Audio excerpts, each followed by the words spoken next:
lines are traditional ancestral territory and current homelands of several indigenous nations, including the Hupa, Karuk, Matol, Taloa, Wailaki, Wiyot, and Yurok. Most of us around the Humboldt Bay region are probably on Wiyot land, but if you're not on Wiyot land, please take a moment to consider whose land you are on.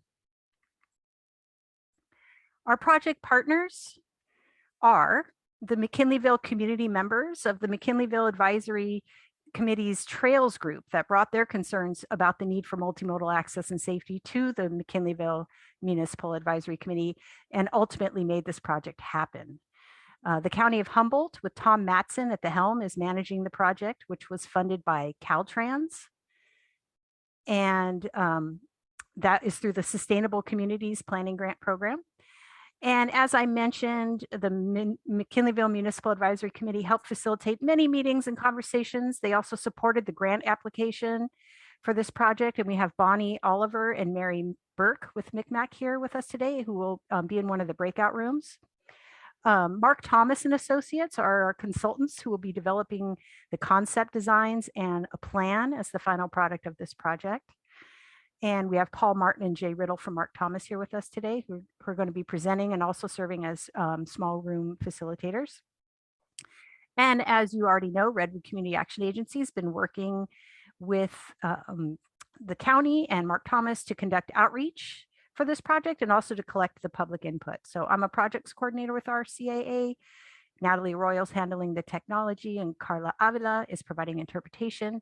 We also have Matt Drummond, who is a breakout room, small room facilitator. So up on the screen now is today's agenda for the meeting. We're going to start here with some polls to gather a little bit of public input about the project, followed by the project goals and background information. Then we're going to get into sharing the existing conditions and issues within the project area. We also have an opportunity for virtual engagement of participants through more polling. And then we're going to go into the small breakout rooms and have smaller conversations where we'll be able to record the feedback that we receive from you. And then after the small groups, we're going to report out on what we heard and close the meeting with next steps. Here are some conversation guidelines to help us run this meeting smoothly. So let's be respectful of each other, speak one at a time, and share airtime. Please remember that all ideas have value. Stay on the agenda because we only have an hour and a half to get through a lot of information tonight. And please be patient with any technology issues and with each other. So thanks in advance for that. In case people have ideas or input on things that might not quite fit this discussion, we're going to put them in what we're calling the ice chest so that these ideas are kept fresh for Humboldt County Public Works to consider at another time. The goals of this project are to enhance safety and connectivity for all modes, integrate transportation and housing planning efforts, create a plan with concept designs, and develop recommendations with County Public Works for improvement and funding. And the reason why we're on this call tonight, this meeting, is so that the public has an opportunity to learn about the goals of the project, to see and discuss the conditions for walking and biking in McKinleyville, but also between McKinleyville and destinations to the south around Humboldt Bay. And the meeting is also providing opportunities to share ideas for safety improvements for all travel modes and understand your ideas and your input ideas, opportunities. So there's also a project website up on the screen that we'll put into the chat. And if you haven't visited the website yet, you can sign up for updates. And every time we update the website, you will be notified of those changes. So here you can see a progression of the project on a timeline. Several years ago, community members voiced their concerns about the need for improved non-motorized facilities to the McKinleyville Municipal Advisory Committee. And so there was an application submitted to the Caltrans Sustainable Communities Planning Grant. And on the second attempt, the first time was not successful, but the second attempt was. And RCAA was hired by the county to conduct the outreach, and Mark Thomas and Associates were hired for development of concept designs and creation of the plan. So we've also developed a project task force in April of this year that's going to help guide the project. And we have had one meeting so far. We're going to be meeting again after this first round of public engagement. We've launched a community survey this month, and we also last week held our first outreach event, which were walking tours within the project area as a way to experience what pedestrians and cyclists experience on the ground every day. Tonight's our first community meeting, and then after this, we'll be reviewing all of the input we've received so far so that we can create draft concept designs for improvements, and that's going to happen over the winter. We'll have another opportunity in the spring to conduct a second round of community engagement activities. One of the things we're going to do is create a temporary infrastructure demonstration. So we're going to do a little pop-up that's going to provide opportunities for residents to see what potential improvements might look like on the ground in real life. So that's going to be really fun. And then we're going to host another community meeting after that to review the concept designs that were developed. Then we'll finalize after we receive input, create a final report. And once the report is final, we're going to have a document that's going to help us make this project competitive and shovel ready so that we can apply for implementation funding when we have that opportunity.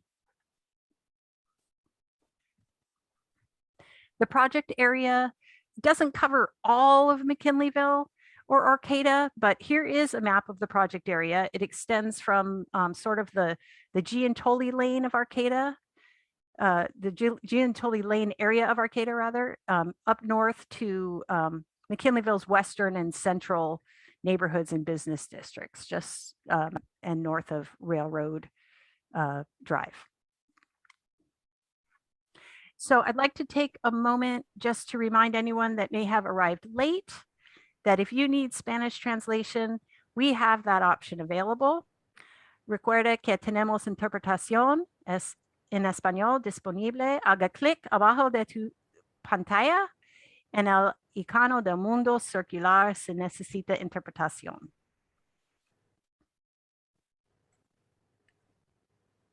So now it's time to review the existing conditions of the project area. So I'm going to turn it over first to our consultants from Mark Thomas and Associates, who are going to be sharing usage, collision, and transit data within the project area. And I'll be advancing the slides for you.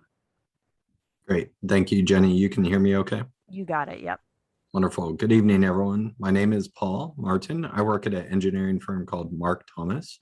I focus on transportation planning and active transportation support to communities throughout the state. So I've been thrilled to be able to get to know the community in the area, and this project is a good opportunity for me to explore and really see the community and be able to share our expertise and try and help the community and the county come up with some solutions, as Jenny said, to lead towards implementation. So I'm going to go through a couple slides here. There's more photos and even some videos that Jenny's going to go through later. But we have some graphics on the screen to just talk through some of the base network information. So for example, a lot of communities, we start with what is the bikeway network? So on the map on the screen, you see existing and future or planned bikeways.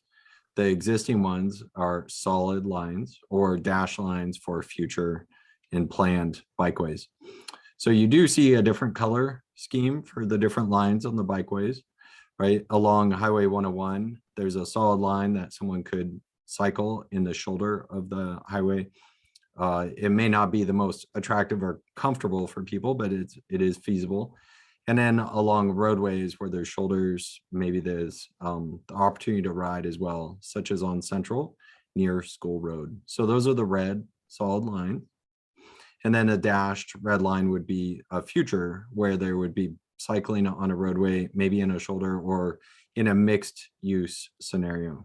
So Azalea Lane is a good example where there's no shoulder or striped bike lane. It's shown on the right with the dash red. Then there's other colors such as a blue striping along School Road, for example. There's a striped on-street bike lane. So the blue solid line is shown there. and then a blue dash line along Central north of Railroad. So those are lines on the map from a planning perspective. Someday it would be nice to make those things happen, and they just haven't been built or constructed just yet. And then lastly, there's the green line for an off-street trail, such as the Hammond Trail connections north of School Road, going by Hiller Park, and then other locations throughout the area. And then we also show some of the pedestrian facilities. There are plans for improvements on the north side of along Railroad, north of the town center. So this is just setting the basis a little bit for us on mapping out those type of network improvements and what's already planned within the community. All right, next slide. Something else our team has done is taken a look at where there's crash history within the community. And typically we'll look over a 5-year period and try and identify where crashes have happened based on published law enforcement data and records. So the state has a database that we can extract out all the 5 years of data and be able to see where those crashes occur and what the severity is that affect people walking and cycling.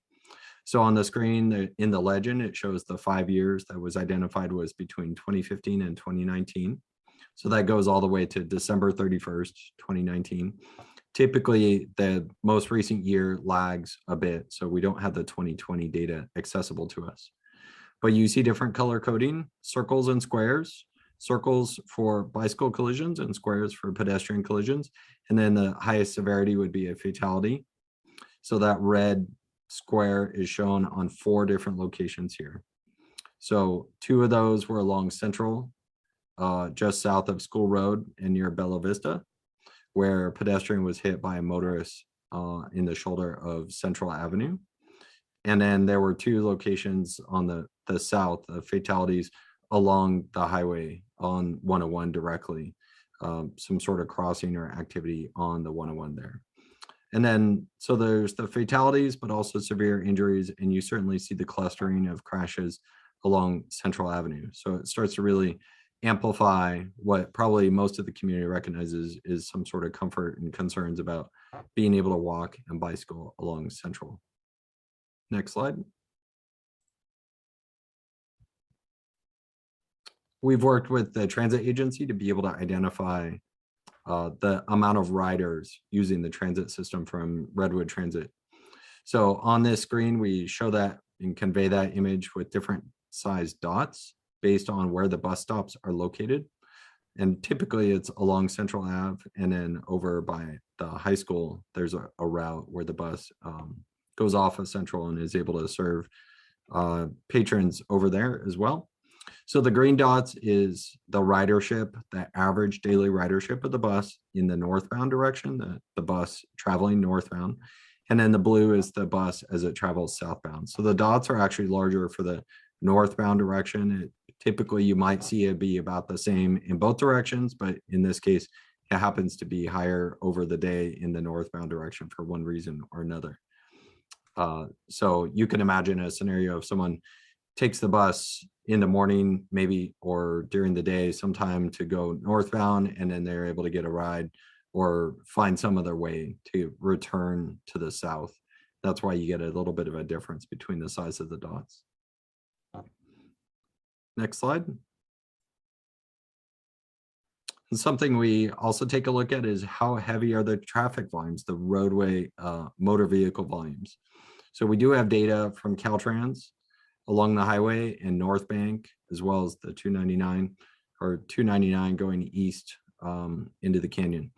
So we've represented that based on the thickness of a line there, and the thickest part of 101 is really the crossing of the Mad River. And then as you go to the north, some of those volumes and car volumes really drop off as they use the interchanges and the ramps to access McKinleyville to and from. You get a sense those volumes there, and we are working to identify what the volumes, car volumes are along Central and roadways like School and Railroad as well. Next slide. Now, we are talking tonight and we want to facilitate input about cycling and walking active transportation access in the community, as well as access to the transit network. I've shown some of the base information that we have, and then we know that there's a key project in the area, the McKinleyville Town Center project, that's being proposed, and the planning for that project is underway with the county directly. So there are some concept plans. We've just inserted that into our presentation, just as a reminder that we are coordinating with the county and trying to work with the county to be able to figure out how best the recommendations for the McKinleyville area can align with any plans for the town center.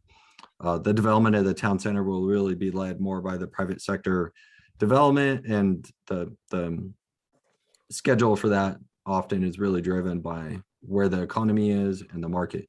But at least we want to make sure that we highlight that we'll integrate with the project the best we can. Okay. I think next slide is back to you, Jenny. All right. Thank you so much, Paul. Thanks. I just want to check with Carla. I see you are doing some interpretation. Do we need to slow down? Thumbs up, thumbs down. You doing okay? Awesome. Okay. It's a good lesson for us to speak slowly so you can interpret effectively. So, okay, so we're going to talk more about existing conditions. Connecting the Humboldt Bay region and Arcata to McKinleyville, the most direct route from the south is via Wymore Road, which is a frontage road that's accessed off of Giantoli and runs parallel to 101. There aren't any pedestrian or bike facilities on Wymore, but there is very little vehicle traffic. So at the north end of Wymore is the beginning of Caltrans pedestrian and bike trail over the Mad River Bridge. It is separated from the highway. It's a huge improvement from what it used to be years ago when cyclists had to share the road with motorized vehicles. And at that time, the only safety feature was a push button activated flashing light to alert motorists that cyclists were sharing the bridge. So once you travel over the bridge now and reach the north end, you are left on your own at the junction of North Bank Road and Central Ave without any pedestrian or bike facilities. Vehicles are traveling at highway speeds coming off the freeway onto North Bank Road and Central Ave. Vehicles are also traveling north onto Central Ave from North Bank Road, and they're going at high speeds. They're pretty much concerned with traffic merging with them coming off of the highway. And so it's really scary for pedestrians and cyclists that are crossing North Bank Road and going up Central Ave. If you've never experienced it, you're going to see what it's like now.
So here we are standing at the intersection of the North Bank off-ramp on Highway 101, North Bank Road, as well as Central Avenue. And there's a lot of safety hazards here. The trail here brings you down, dumps you off, and now you've got to negotiate a lot of areas without crosswalks, shoulders are pretty poor, a lot of speeding cars. So this project is working to try and integrate and look for alternative means of being able to get through this intersection safely for pedestrians and bicyclists between Arcata and McKinleyville, especially for our children and others that are out on the streets. So Supervisor Madrone demonstrated some of the challenges that bicyclists and pedestrians face when they get across that bridge. And once you get across the bridge and you start going north on Central Ave towards Bella Vista, there are still no sidewalks or bike lanes, just a very narrow shoulder, often with overgrown vegetation. I'm going to show a video now showing you what it's like to ride your bike up the Central Avenue.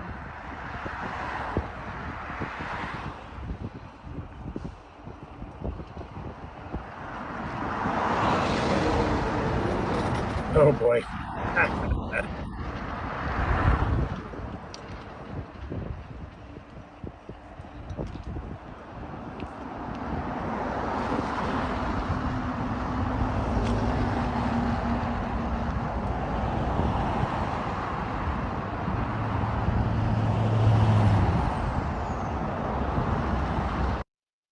So there is a speed radar sign that's often flashing too fast, slow down, because cars are going really fast. But now we're going to hear Mary Burke and Supervisor Steve Madrone again talking about some of the challenges at Bella Vista. So I'm standing here at Central and Henry, right at the top of the hill, and it still feels like a freeway. People are still have speeds up coming over the hill and down into McKinleyville. It's really hard to think about crossing right here.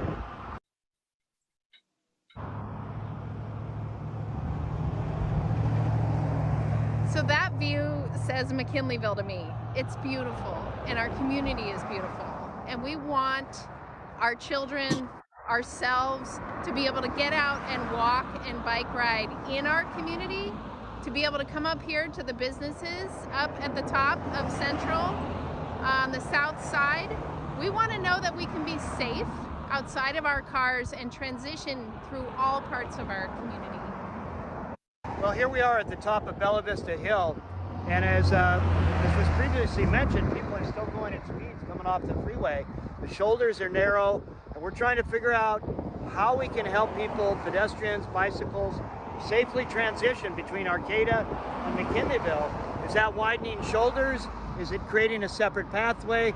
We're looking to the community, we're looking to this planning effort to figure out these solutions.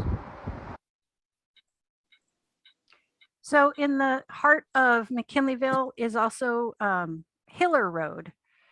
Actually, I'm going to go back here. I don't want to forget this. So we also want to talk about all of the opportunities to connect to Arcata and McKinleyville. Perhaps we have some options off of North Bank Road and Azalea. Here we are on North Bank Road, another access into McKinleyville if you take Azalea Road up the hill. But as you can see, very narrow shoulders, if any at all, very fast speeds, it's not safe. So in this multimodal project, we're also looking to improve connectivity between McKinleyville through other routes. So Azalea Road access to McKinleyville, North Bank Road could be an option. It is constrained. We've got a lot of beautiful riparian area over here. We've got the state parks over there. But at the same time, we have very small roadways. So we'll see what options emerge.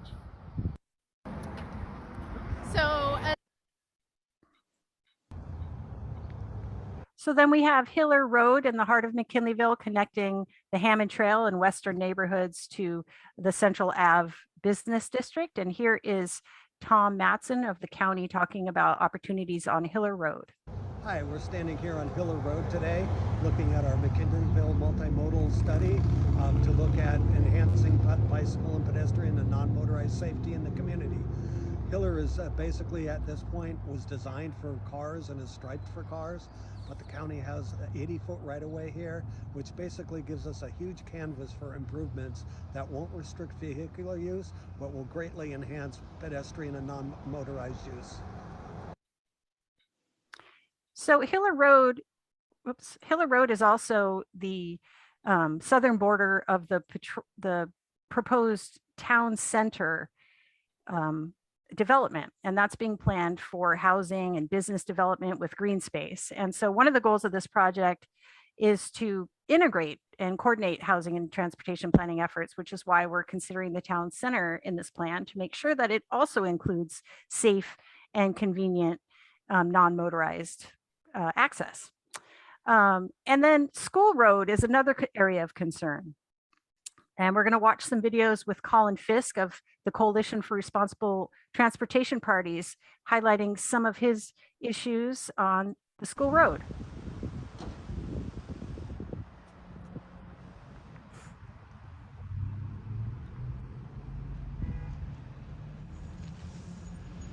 Well, they barely gave me time to get through the intersection there. Also, the signal for the bike is on the left-hand lane, but if you go there, you can't get over to the bike lane once you turn, so you really have to be between the lanes, sort of, with cars on both sides. It's very stressful, and timing on the light is such that if there aren't cars behind you, there's not really enough time to get fully through the intersection. It really needs some work. So here we have the crossings for pedestrians and bicyclists of the on-ramps and off-ramps onto Highway 101 on School Road. And what you can see is there's a very long crossing distance for pedestrians as well as for bicyclists.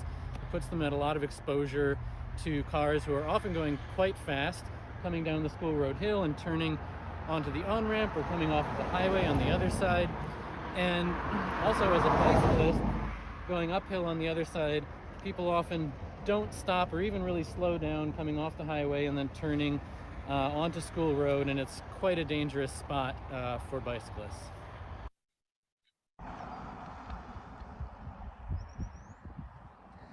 So this is the roundabout on School Road, and roundabouts can be pretty problematic for bicyclists because they're required to merge with cars, and often cars aren't so happy about that. And it's particularly a problem on a hill because when you're going uphill on a bike, you're going relatively slowly. The cars don't really want to wait behind you. They might try to squeeze by you dangerously. When you're going downhill, you're going pretty fast, almost as fast as the cars, but they often don't recognize that, and they'll try to cut you off, not realizing how fast you're going. And I've had some dangerous calls here, so it's definitely something that needs some improvement. And then lastly, we want to talk about Central Avenue, which is the main business district. And there are great sidewalks, mid-block crossings with rapid flashing beacons, and even colorized bike lanes on Central for most of the way, but there are still challenges. So we are going to watch a couple more quick videos of Colin navigating his way by bicycle and by foot. The first one, he's going to be trying to make a left-hand turn into an unsignalized business on Central.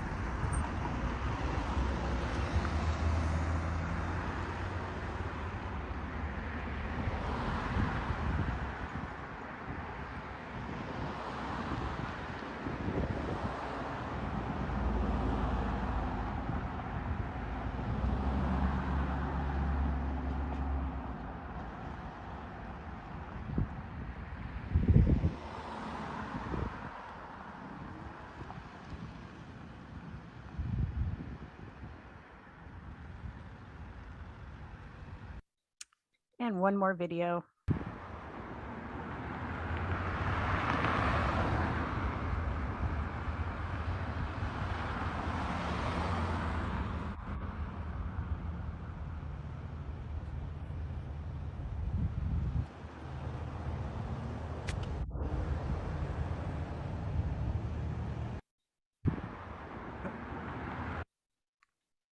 All right. We had fun doing that. So I want to just point out that we don't have time to show every issue in McKinleyville. We just really wanted to highlight, some of the main concerns that were just very glaring.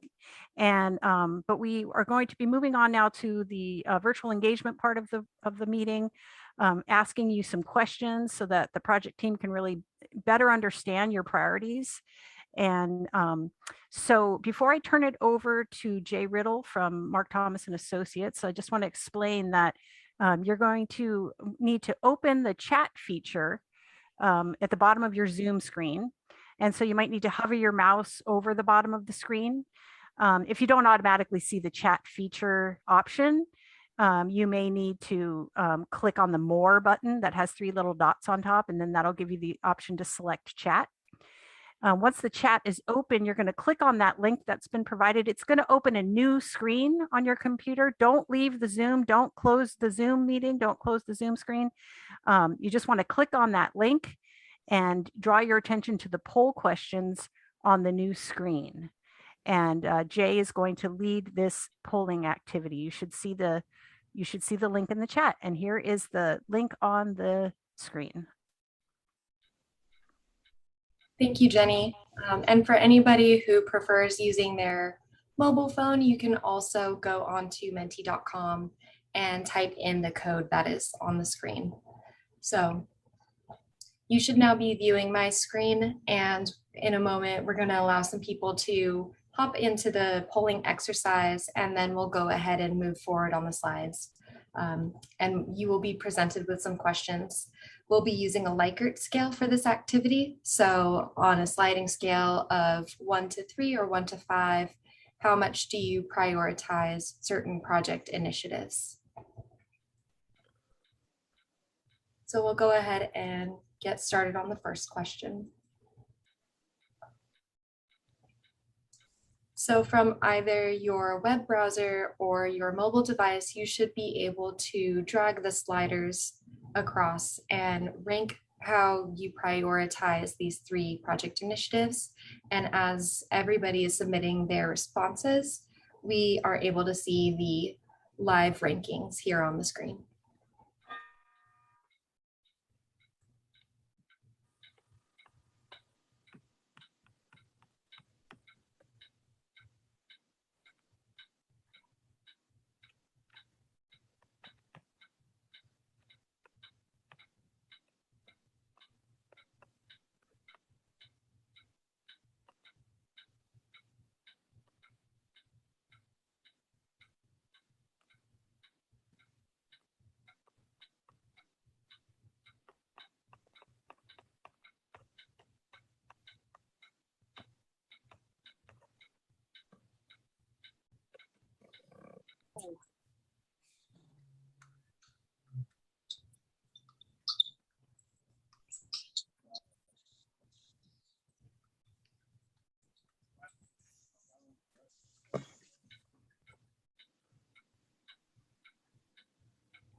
So it looks like we've had 18 responses out of, I think, approximately 25 or 26 participants.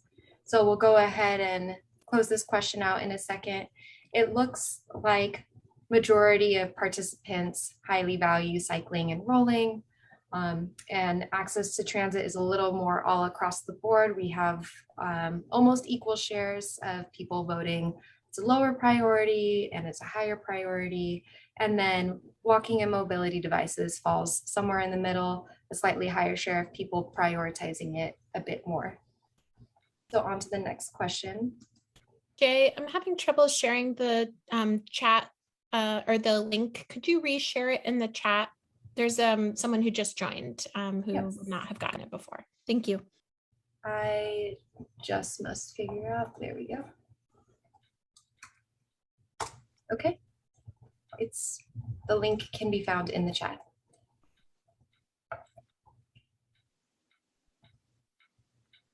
So on this new question, which you should see either on your web browser or your mobile phone, this is now a scale of 1 to 5, and we're ranking our priorities between 1, not a priority, 5, essential priority, and then 3 would be somewhere in the middle, a bit of a neutral stance on these issues. And this is part 1 of 3 questions. So in the next slide, we'll have another set of 5 types of concerns. And in the following slide, we'll have an open comment period.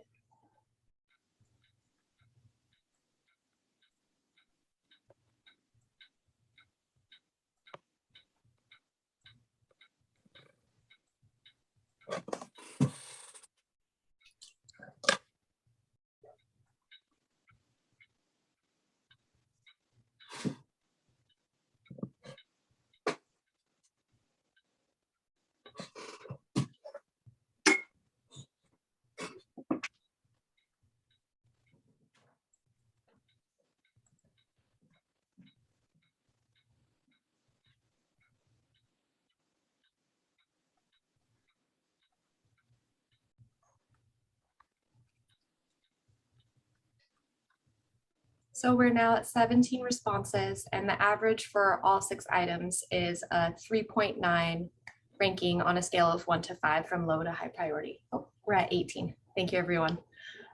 So it looks like we have separation from motor traffic and comfort and visibility at dark lighting conditions. Most people are falling somewhere in between 3 and 5, and concern about traffic safety and comfort while walking or biking. We have a strong number of people, or a higher majority of people, kind of leaning towards 5. We see that kind of average bar right here really swoop up towards the essential priority section. It looks like traffic noise, we have an average of about 2.7, so maybe that is not as high of a community priority, and a few people even voted it as not a priority, so that's great to know. And clarity about travel path, we are also somewhere between around a 2 and maybe a 4 or a 4.5, and a few 5s in there. So thank you everyone for submitting your responses. It looks like we now have 19, and we'll move on to the 20. Should I give this a few more seconds, Jenny, in case? So we'll go ahead and move on to the next set of traffic priorities.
So we've received 17 responses so far. It appears that ability to cross the streets comfortably is a very high, is an essential priority for many of our participants today. I think that tracks very well with what we've seen in the existing conditions, photos and videos in the last section. We can see that comfort while waiting for the bus and protection from inclement weather are maybe not as high of priorities as some of the other options on the screen. I've visited McKinleyville a few times myself, and I can see why protection from inclement weather maybe is not the most essential priority. It seems to always be beautiful and lovely in the town of McKinleyville. But we also have access to bus stops and personal safety related to potential criminal activities falling along the board of 1 through 5. So some people feel it's not a priority all the way up to essential priority. So it's a little bit of a mixed bag there in terms of responses. So we would definitely love to hear more about each person's personal reasoning for why they voted on these options in the breakout sessions. And if there's anything top of mind at this moment, we welcome you to go ahead and use this next part, this part 3 of 3 of traffic conditions, to go ahead and just submit any open-ended comments that you would like to share with the project team.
So far, we've received 8 responses. Looks like some comments about buses and transit, some traffic calming and slowing the speeds of motorists, maybe reducing aggressive driving, and some comments related to safer bicycling options throughout McKinleyville.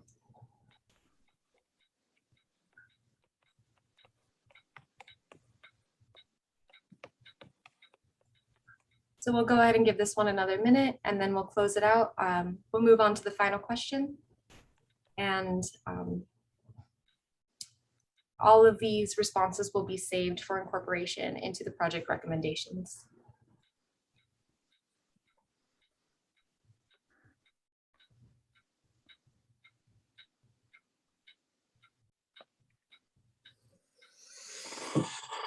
Great comments.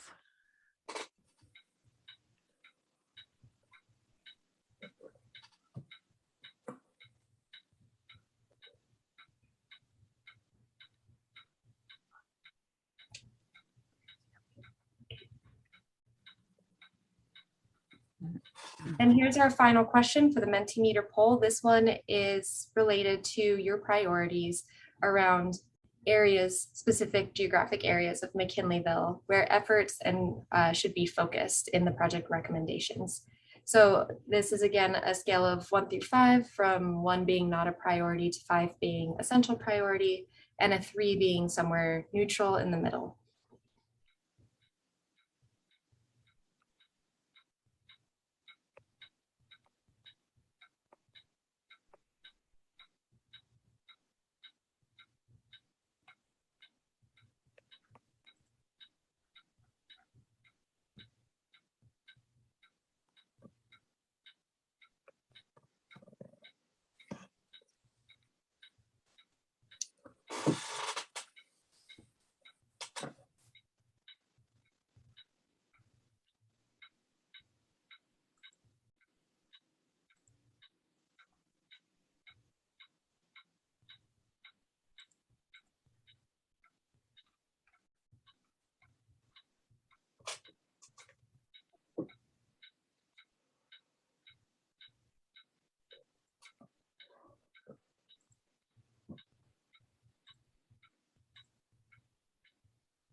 So we've received 17 responses at this time.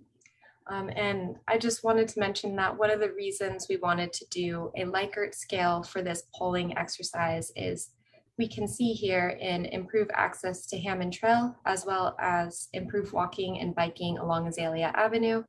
We have respondents who are voting it in the 4s and 5s, but we also have respondents who are voting it around the 1. And we wanted to be able to capture everybody's opinion, even if that was not the majority. So in the breakout sessions, we'll be able to zoom into all these different areas and collect your feedback on specifically, why something is a priority, why you feel something's not a priority. We just really want to make sure that everybody has that opportunity to voice their opinion on all locations throughout McKinleyville.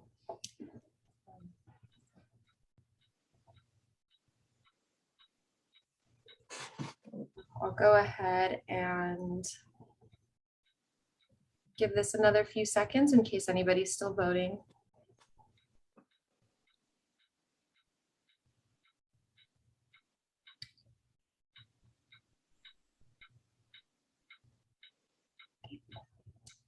Thank you everyone for participating in that exercise. I'm going to stop sharing my screen and I'll hand it back to you, Jenny. Perfect. Thank you. That was cool. Technology is neato. Okay. So thank you so much for participating in that activity. I love being able to see that scale. Thank you, Jay, for your interpretation of that. So we're going to be going into our smaller breakout rooms now to talk in more detail about these concerns and priorities that you just indicated in the poll. We're going to be recording your input and suggestions on a map that we'll be able to refer to again for creating the plan. So you're automatically going to be assigned to a small breakout room. You shouldn't have to do anything. You can, however, click on the dialog box that pops up to be relocated, but you don't have to. Once you're in the breakout room, you're going to be unmuted. So you're going to be able to talk amongst yourselves, but please mute yourself when you go into the breakout rooms so that you're not speaking. When you're not speaking, there's no background noise. So the goal of breaking out into these smaller rooms is to have a conversation about your concerns and priorities so far, and to identify some opportunities and potential improvements. We're going to have about 20-25 minutes in the breakout room. You can bring up any concern within the project area. It doesn't have to be what we talked about so far.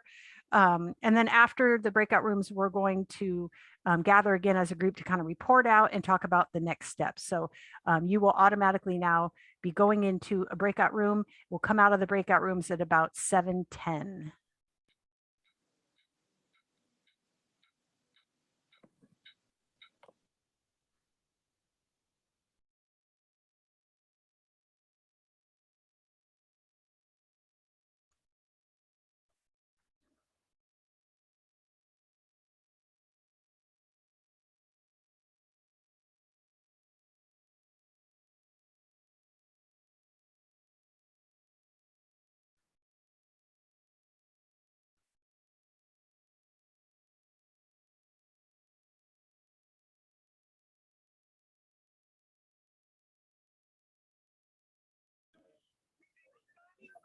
Hi, Jenny. You must be in the breakout room.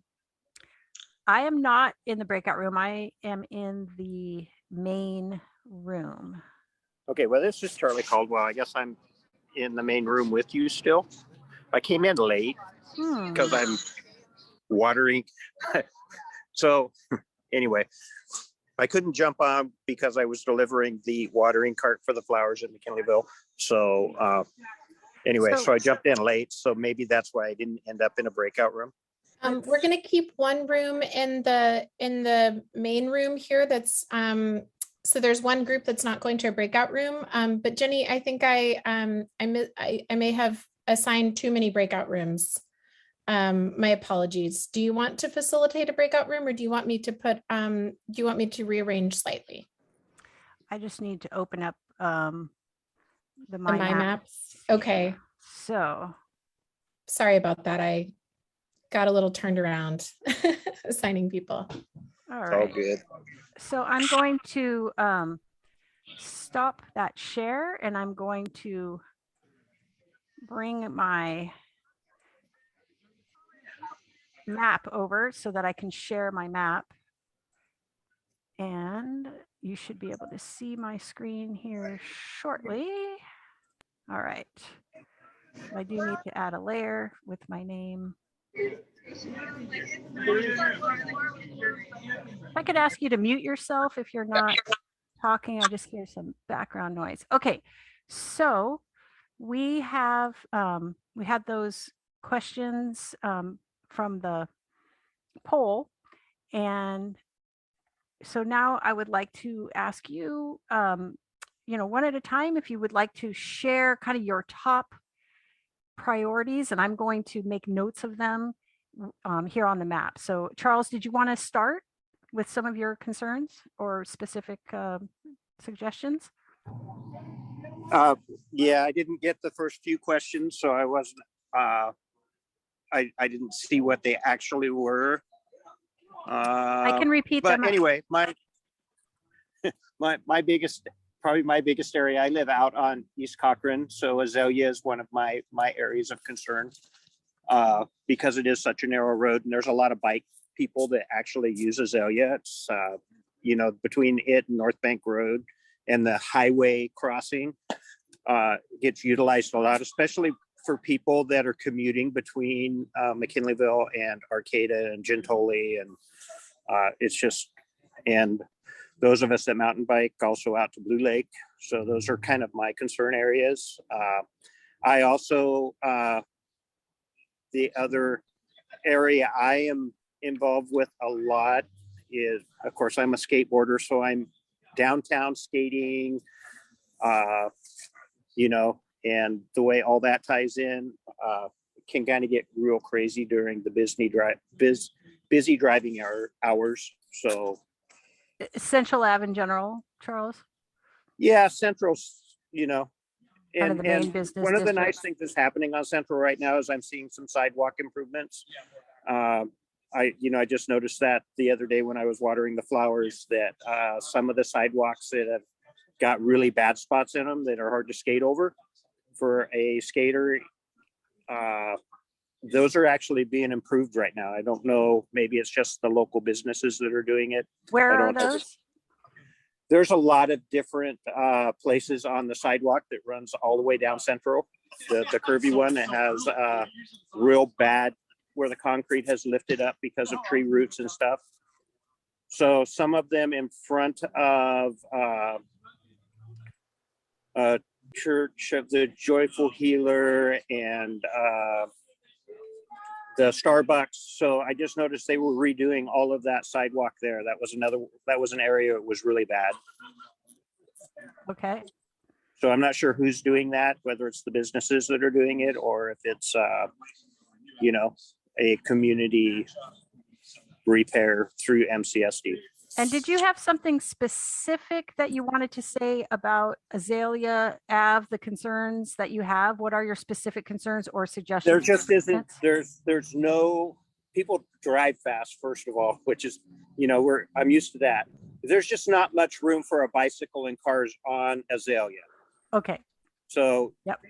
That's probably the biggest concern. I don't know what the correction is for that, but I know that, because we're doing this big survey about entering into McKinleyville, in and out of it, and North Bank Road, those are two between, for me, that's the way I get in and out of McKinleyville because I live on East Cochran. So I go down Azalea and out North Bank to either get to Gentoli or to get to Blue Lake. So, and those are areas I ride in on a normal basis. So, is something specific about North Bank you'd like me to comment? Yeah. I would just, if there's a way, and I don't know if there is a way, but it would be nice to have a bike lane. Great. Who else would like to share their concerns or suggestions? How about Supervisor Madrone? Did you have a comment? Or, He might be, I'm sorry, there were some issues with moving people, so he might be unable to, he was actually assigned to a different room. Oh, okay. And I see temporarily there, he was a ghost. Okay, and I see Matt is here now. Matt, is this your breakout room? You're having some tech issues. I can't hear you. I'm not sure. I got moved out of my breakout room because it was just Supervisor Madrone and one other participant from the city of McKinleyville. So he was more interested in hearing input from the community. So, okay. There were just minor technical errors in moving people. So Matt can co-facilitate with you if you'd like. You guys. All right, so let's get some more comments from participants because we don't have a whole lot of time. Sandra or Oscar, do you have any specific areas, any comments, problem areas, priorities? Sure.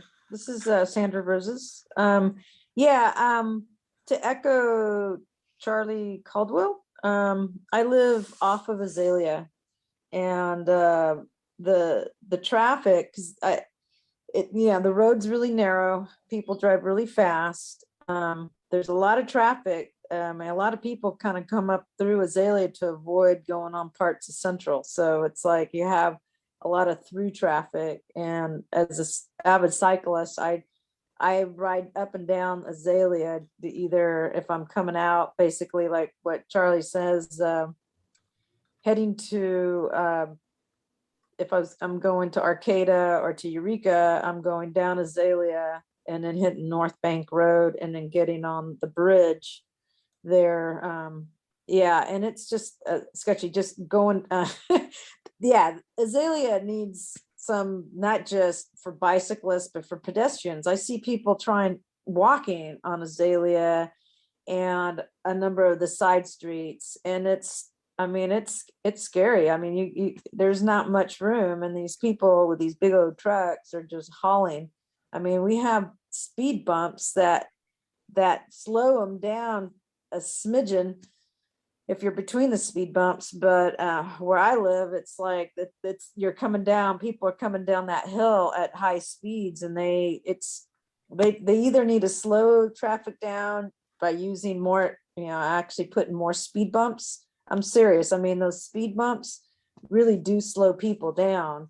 I think they need to probably put more of them in there between the last speed bump, which is right on Bryan Road, and down to North Bank.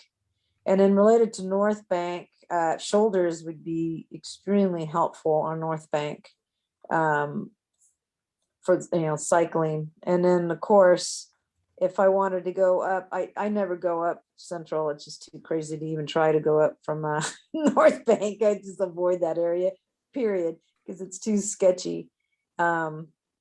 But yeah, so that area, I mean, I cycle all over that area, and I also cycle, I get on from Azalea down to school. Oh, is it school? Not Sutter. School. Sutter, sorry, Sutter. And yeah, it's nice to have at least it's a kind of a class 3 / I wouldn't call it class 2, but bike lanes. It's handy.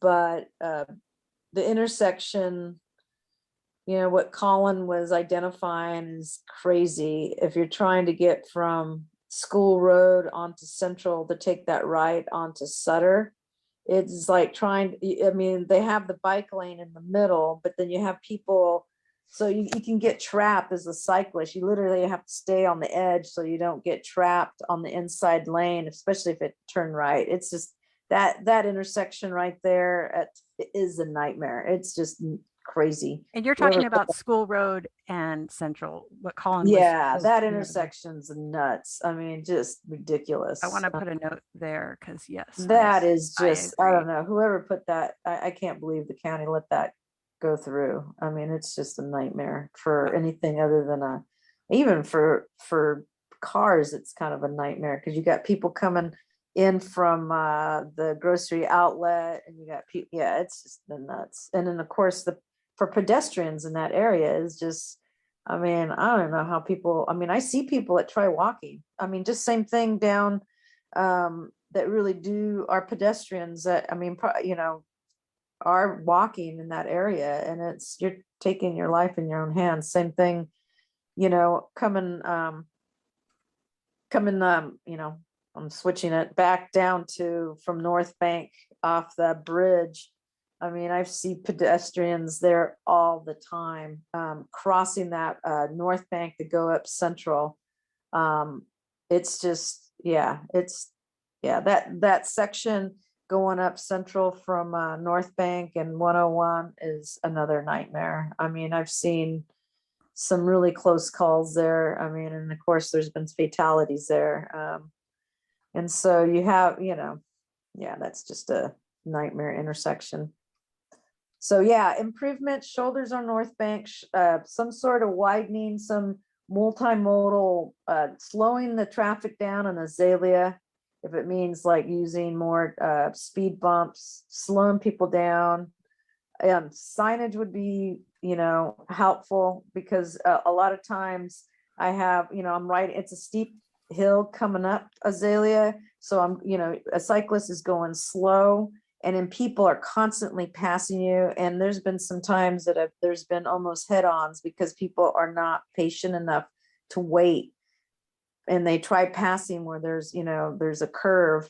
So there's been some close calls on that. Same thing coming down, people are coming, I mean, it's just for cyclists, and then the few pedestrians that I've seen actually go down Azalea, especially the section where the S curve, where like Hewitt and that intersection, that's another crazy intersection. That S curve up on Azalea, where it's like I think Hewitt goes straight, Azalea goes to the right. That's another one that needs to be straightened out. It's just kind of confusing for people. Awesome. So That is so helpful. I totally agree. yeah, I almost got hit by a car on Central in school recently on my bike. yeah. Um, let's check in with Oscar. Oscar, what would you like to comment on?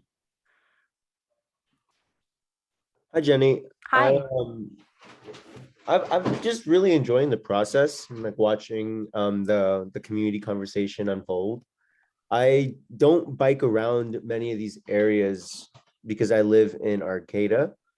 But I do think that just like extending I saw that there was like in the first map that you guys shared, there was some use for like some biking, some recreational biking around the Valley West area or something. I think that is really good to just build that community and that culture, get more community groups out there to use the space. So just making it family friendly and adding small components like a water fountain in that area, I think would be really appreciated. So just small detail things, but I really just appreciate all the work that's going into this, and to getting that feedback. It's good to hear the stories of people that really do rely on these roads to transport and bike around. So Did I capture? I want to make sure I capture what you're saying. I was just got a lot in my head going on right now. So we want to make it family friendly and safe in the Valley West area. yeah, I said like maybe a water fountain if that's possible. Water fountain. And I know we talked about a bike shelter, bike parking in a previous conversation in that area would be helpful. Yeah, I think that's something that is a concept.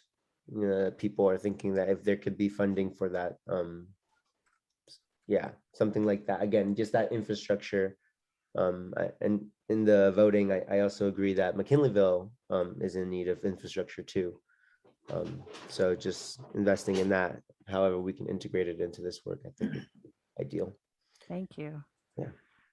Cindy, do you have Cindy San Filippo? Would you like to make a comment? Yeah, I just came into the meeting, so I'm not sure what's been commented on so far, but I live in McKinleyville off of Washington Avenue, which is off of School Road. And there's going to be a pretty large subdivision going in the empty 7 acres. Well, there's actually 10 there, but 7 of it will be a subdivision going in pretty soon.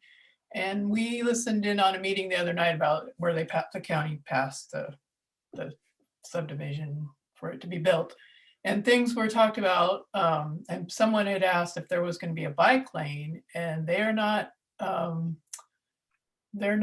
going to put a bike lane in. And this is where McKinleyville Avenue takes a really hard turn onto Washington. We do have a crosswalk there now, which is nice, but it's kind of dangerous even with the crosswalk because people can't see you coming around the corner.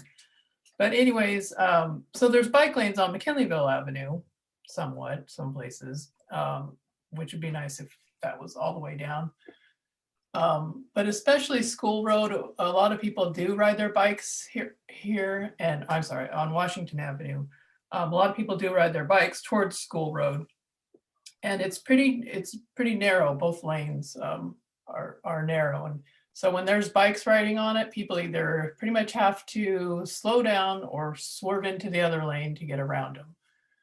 So we would like to see a bike lane somehow. I don't know how we go about trying to get this. We have to talk to our supervisors or. Yes, we do. So you're saying that the developers have said that they don't have plans to put in a bike lane in the subdivision that's going on on Washington. The county passed it saying that basically it's up to us, to the people that live there, to try and get somebody to fund it. The developer doesn't want to pay for it. Ah, gotcha. He is going to put in of course you have to put in sidewalks. Okay, this is great to know. Thank you so much for bringing this to our attention. Yeah, a lot of people commented on how scary it is to ride, especially with kids, if you have young kids. Can I make a comment really quick about School Road? We're also working on the BMX track that's going to be right on top of the hill there at School Road. So I think what Can you she's tell me, saying about wait, bike stop just for a tracks, second. Stop just for a second so I can get to where on School Road is the BMX going to be? it's right on top of just past the last house off of Washington. So you have that corner house on Washington. The BMX track is going to be right on top of the hill right there. Over here? Yeah. Has that actually been passed or funded? Because I know they were trying to get a grant for that, and I haven't heard. We are much. working on the grants and everything. I work with Humboldt Skate Park Collective and the BMX team. Yeah. So what I'm saying is bike lanes in that area are very important. Yeah, because that's going to put more traffic. People are More- going to have to drive more- there to get there. Yeah, and more kids on the road on their bikes riding there. Awesome. Jenny, just a heads up, you have about 5 minutes left on the 25-minute clock. I'm Perfect. gonna go check with the other rooms. Thank you. Okay, so Charles, we got the BMX track going in. Bike lanes are essential in this area because kids are going to be riding there. That is very helpful. Great. Any other comments about, does anybody have any other thoughts about sort of the connectivity piece between like what are your priorities for getting to McKinleyville from Arcata? I mean, I know we talked about widening and shoulders and the North Bank Road. Are there any other thoughts about Central Ave or other connection points that you want to bring up? So Hammond Trail's the main connection point that is used right now. But when you get on Hammond Trail, first you got to get to Hammond Trail, which is all the way across town for people that live on Azalea. That's why I don't use it. And then once you get off of Hammond Trail, you're on those narrow farm roads before you can get to Arcata. So just where Hammond Trail drops in, sorry for the background noise, just where Hammond Trail drops in off the bridge and all of a sudden you're on these narrow roads again. There are people that are going to the beach and the farmers and cattle. So it's another area that doesn't allow the Hammond Trail to work very well for getting between the two. So that's kind of what my statement is Hammond Trail isn't a great access for Arcata, but it is the main access to Arcata if you look at the safest route for McKinleyville. So it's not the most convenient access from McKinleyville to Arcata. It is the safest though. That's correct. But then and so your point, let me just make sure that I capture your point about when you are getting off the trail and you get to the Arcata narrow roads kind of in the bottoms. Are you saying that you feel, that it's dangerous on those narrow roads, or what was your point about that? So the narrow roads are a little more are dangerous, but there's not as much traffic on them. Oh, it's gotcha. probably the best way to say it. I see. There's just enough room for a single car to go by. It's hard to pass two cars on those roads. So that's why it'd be impossible to throw a bike lane or something in there. Gotcha. But if there was a way of connecting where the Hammond Trail bridge drops in and the bridge is there where the water line goes across, if there was a way of connecting to the other trail that leads over to the bridge that goes across into Gentoli, that would be an option. It would take us off of those roads. So kind of where the bridge drops off, if there was a trail that ran along the river there, yes, underneath the highway bridge and tied into the trail that goes across the highway bridge. So you're interested in seeing like a trail on the south levee or north levee? It would be the north side.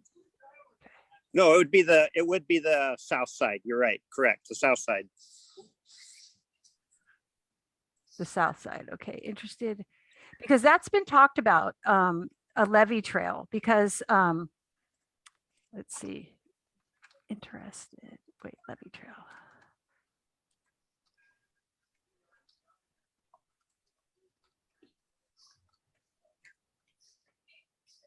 So just FYI, there has been talk about potential for some kind of connection that comes off of Central Ave. Let's see, kind of by Six Rivers. I mean, and this isn't a perfect world if we don't have to worry about, rights of way and land ownership, but like a trail coming down here, we would need to figure out a way across the Mad River. But then potentially they're actually thinking maybe a levee trail on the north side that would then, it would go under 101 right here. There is room right here. And then Caltrans has in the works right now a plan to connect Wymore Road with Hinden Road so that we can get from one side to the other. That way you could avoid Giantoli. And that would also be that could potentially, be a connector too. So we're thinking big. We're getting these creative juices flowing and really thinking about some of these options here. So support for a levee trail is great to know. Whoops, how come that happened? Oh, time is up for 25 minutes breakout room. Okay, so we are going to go back into the main room so that we can report out what we've discussed and hear from the other groups. Any other last comments before we close them? Thank you all for your participation. I'll see you in the big room.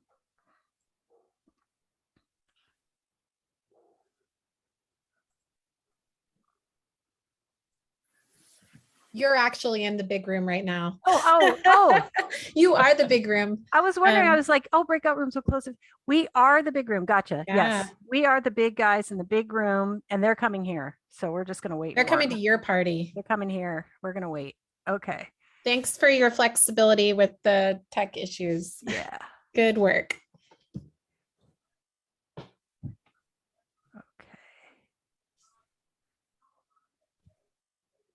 They are coming back. So I'm going to report out about interest in the trail along the Mad River levee. I'm going to talk about real strong encouragement for improvements on Azalea Avenue and North Bank Road to slow traffic and let's see, create a bike lane or shoulders and slow down people in cars.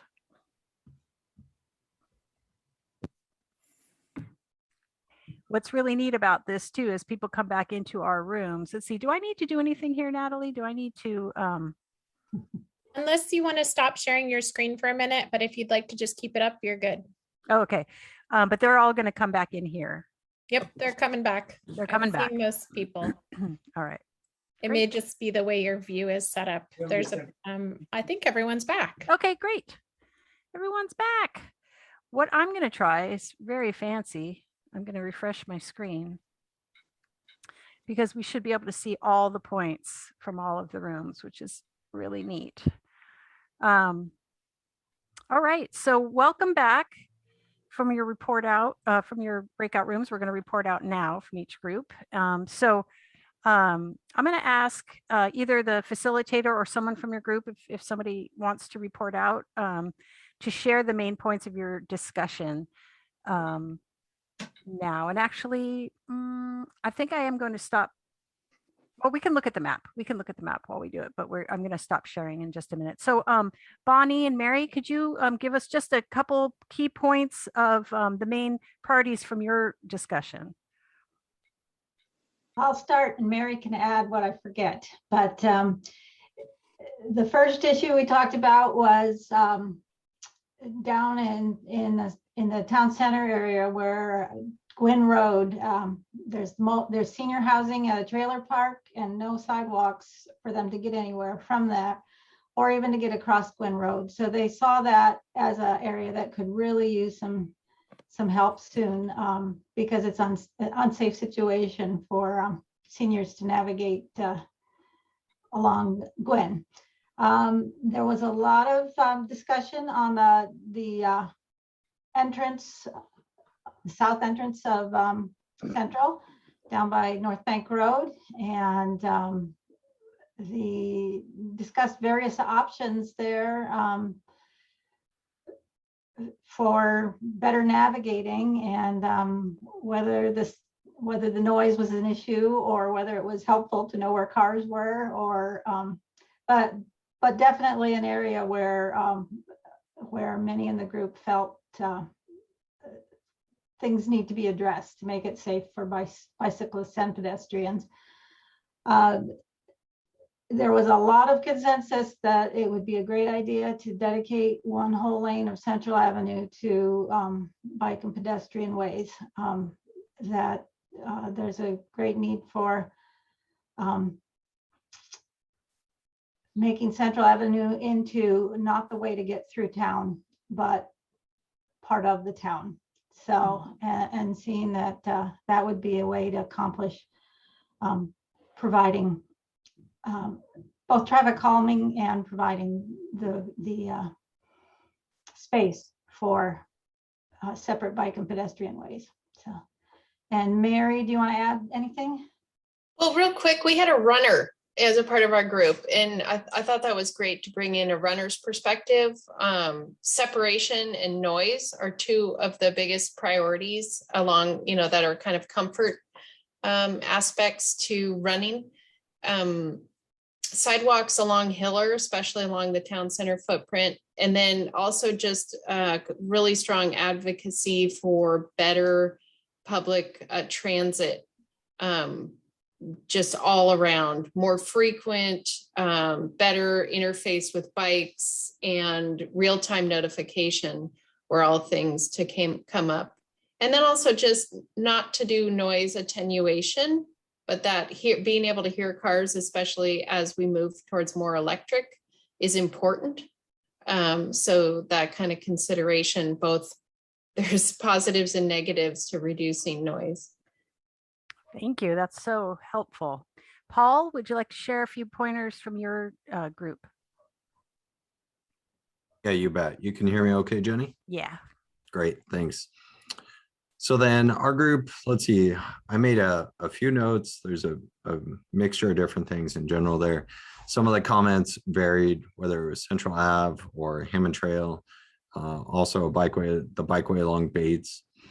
Some of the comments, the key things that I think I noted that I wanted to highlight for the group was, one of them was thinking a lot about how the transportation improvements would provide linkage with housing within the community and access to the destination. So not just thinking about this strictly as a transportation project, but thinking about serving new communities and new growth within the community, and really linking those improvements with that type of activity. And then we spoke a lot about Central Avenue and some of the connections with the 101 crossing, and how to really leverage that and how to improve it. And there was some key discussion about what those solutions could look like on Central Ave, but also I think a point that really resonated with me was a discussion about not letting perfect become the enemy of the good, right? There's the idea that we can come up with a grand solution, but it may require 20 years to implement, that we should certainly keep our eye on the ball for some long-term solution that is most optimal, but also identify what near-term improvements are and what types of things can be done. So for example, along Central heading down towards Mad River, that the few of the commenters said they do ride contraflow along Central when they're going southbound to avoid some of those difficult intersections and trying to find a way to make that accommodating in the best way possible. So maybe it's things like managing the landscaping or wider shoulders. If there could be some sort of barrier separation between motorists and people walking and cycling in that shoulder. And then to formalize that with some sort of long-term improvement that it has a more improved separation between those active transportation users and the motorists. So looking at kind of both ends of the spectrum of the near-term improvements as well as long-term. So those notes ended up in the line work that we have in the map there, and we'll continue talking about it with the team. Great. Jay, do you have a couple of key points you'd like to share? Yeah, absolutely. We talked about the areas throughout McKinleyville, but I just want to bring up about 1 point from each specific area that I thought was very moving, very interesting, that I'm excited to work with the project team around. One of them was on Azalea Avenue. There are vehicles that are speeding, particularly after they get past the speed humps entering into that roadway, and that there's been an unusually high amount of truck volumes along Azalea. Let's see, over on Central, north of the middle school, there is the McKinleyville Trailer Park, and there are students who live in that area who are accessing Morris Elementary School, and there's no safe crossing opportunity that's within their, I guess, most direct route to school. They would have to backtrack in order to access a crosswalk. And as they are youth, they are often actually just darting across Central, typically during, before and after school, which is when commute traffic is exceptionally heavy. So some dangerous situations there. And then with Hiller, it sounds like there is community support around using the right-of-way in creative ways. We understand that speed humps could or could not be a resolution, but the community does support items like a separated bike lane, but not anything like a roundabout, because those are too challenging for pedestrians, bicyclists to move around and compete with vehicles through something like that. So those were three that I found very interesting on each of the project areas. Thank you. And then just really quick, I was with a group and we were talking a lot about a lot of folks that are really interested in improvements on North Bank Road, widening the shoulder, slowing the speeds of traffic, adding a bike lane. Same with Azalea Avenue, that it's a winding road. It's really dangerous, not only for bikes, but for pedestrians as well. That pedestrians, it's really hard when a car passes another car, and there's a bike or a pedestrian on the road as well. So slowing speeds there. And then there was also talk about, the safest route is, over the Mad River Bridge on the Hammond Trail Bridge, but it's not a convenient route. And it would be nice to see a trail kind of along one side or the other of the Mad River levee potentially, that could connect up with Wymore Road. So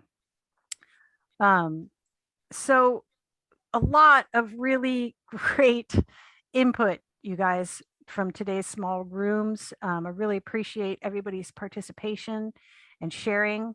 I just want to let you know that you do have an opportunity to take a survey online. There's a link here. We can put the link in the chat as well. Surveys are available in English and Spanish. Please, if you haven't taken the survey, please take the survey. Please share it with your friends, neighbors, and networks, and visit the project website. We can also put a link to that in the chat. And if you subscribe for updates, you'll be notified when we make updates to the website. And the next steps after today, we're going to really dig deep into these comments, and we're going to look at the input that you provided today. We want to hope to get more survey results in, and then we're going to take a look at all of the results and the input from the surveys so that we can develop some draft concept designs this fall and winter. As I mentioned earlier, we're going to have a temporary pop-up demonstration of potential infrastructure in the spring, and then we'll have another community meeting in the spring. Either we'll find out if it's going to be online or in person at that time. But in the meantime, and then we'll finalize those concept designs in the spring or summer, and the final report is expected to be completed by next fall or winter. So I just want to thank everyone for participating today. Please stay involved with the project. Like I said, share these opportunities for input with your friends and neighbors, and do sign up for project updates. And with that, it is a couple minutes after 7:30, and I'm going to end the meeting. So thank you all very much, and we will be in touch. Happy trails.